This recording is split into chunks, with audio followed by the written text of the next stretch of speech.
Welcome back to Nick Lenz's Comic Corner, Classic/Non-Classic. This is episode number 660 and Doubleshot number 564. Two IDW trades. First up is Rom versus Transformers Shining Armor. Collecting this, I believe this is I think this was a 5-issue limited series. Yep, 5 issues. Written by Christos Gage and John Barber. Makes sense, the fact that both these two will be writing this book, John Barber being the writer of the Optimus Prime book, currently, and Christos Gage, the recent writer for ROM. Simply put, this is kind of the first time that Bumblebee first met ROM, and this is kind of take place in the past of Transformers, well before, this takes place years before the events of Revolution. And this is basically Bumblebee and Ultramanix teamed with ROM to take out some Dire Wraiths.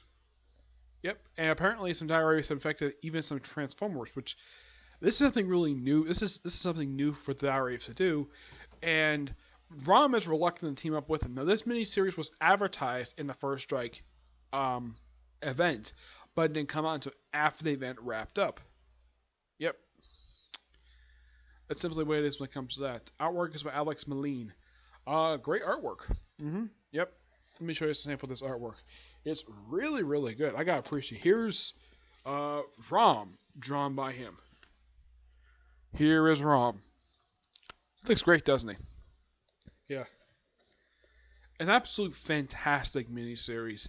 I highly recommend it. I'm gonna give this one a 9.5 out of 10. I know this particular part of the review is a little short, but yeah, just a really good series. Next up is Teenage Mutant Ninja Turtles Ghostbusters 2. Yep, this is the sequel to the original crossover. Written by Eric Burnham and Tom Waltz, with artwork by Dan Schoening, Mark Torres, Pablo Chia, Todd Gusha, and Charles Paul Wilson III. Eric Burnham and Dan Schoening are the normal creative team for the Ghostbusters, though it didn't write. Eric Burnham did Ghostbusters 101. That was actually answering the call was not done by him. That was actually done by Kelly Thompson. Dan Schoening has been pretty much the regular artist under him for pretty much the longest time. Tom Waltz is obviously the co-writer for the Turtles along with Kevin Eastman. Now, where does this take place? Yeah, according to the timeline they put in here, this takes place between, right after issue 70, between issue 75 and 76 of Teenage Mutant Turtles. Yeah, I'm so happy the fact they actually threw in a timeline thing for this, because this was a really smart idea for IDW. Let's see if I can find it here. I think it's in here. I know it's in here.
I could have sworn it was in here, but yeah.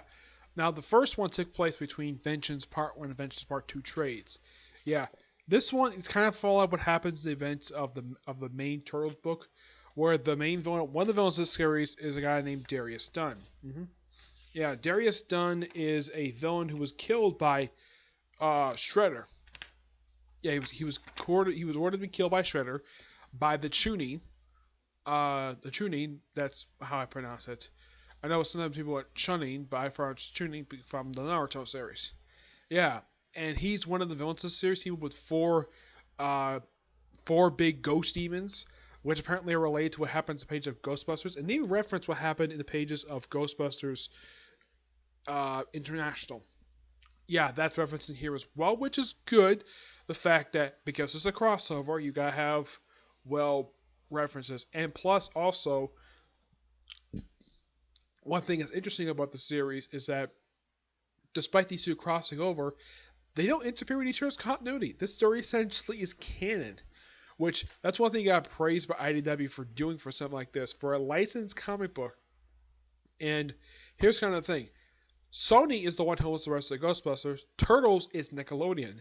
They probably, this is my personal guess, what happened is that probably went to they probably went to Nickelodeon and Sony and probably told them that they were going to do this series. And because the first series did so well, both critically and probably financially as well, because it was a well received series, they were like, go ahead, do it. After all, you own the license, both of them, go ahead, do it. And they work together and they solve the problem. Now, I love the teams they have in here. They have, of the four turtles, they have Dante team with Egon. That's not a surprise. They have Michelangelo team up with Peter. That was interesting. Winston teams up. I'm trying to think. Who does he team up with? It's showing the one that covers. Let's see. Winston teams up with. I think it's Leo.